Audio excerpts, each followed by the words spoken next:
السلام عليكم ورحمة الله وبركاته. ازيكم عاملين ايه؟ اهلا بيكم في فيديو جديد في قناتي وقناتكم جوعتني. النهارده الحلقة الثالثة او الفيديو الثالث من سلسلة الاكلات الكوري.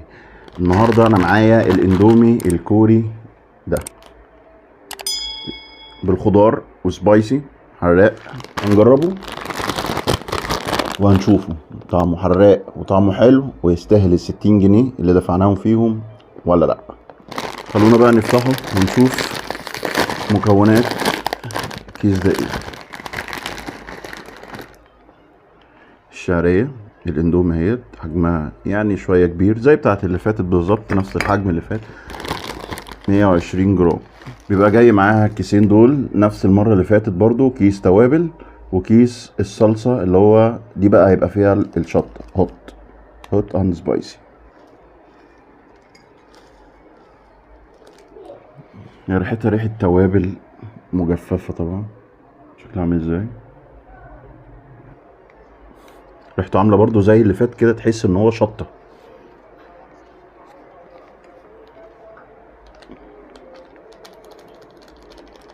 خلوني بقى اروح اسلقها وارجع اوريكم شكلها عامل ازاي بعد ما ورجعت لكم تاني بعد ما سويتها. بصوا شكلها بقى عامل ازاي، ريحتها جميله.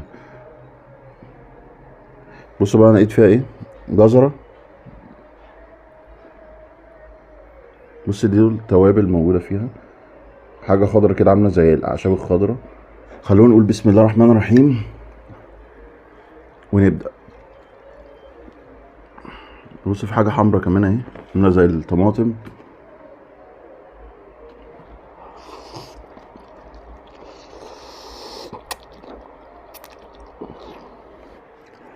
هي طعمها حلو حراقه. الفيديو اللي فات الاندومي اللي انا كنت عاملها اللي فاتت اللي هي بتاعت السي فود او السمك، كانت طعمها تحفه تحفه تحفه، احسن احلى من دي. دي مش وحشه، دي حلوه، بس دي اللي هو الخضار العادي، طعم الخضار العادي.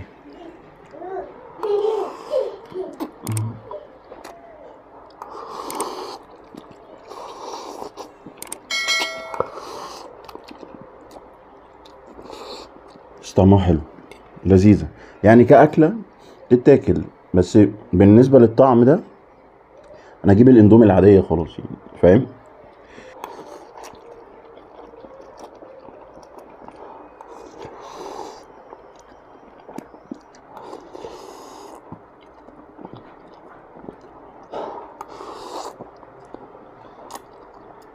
بصوا الشطه فيها عامله ازاي.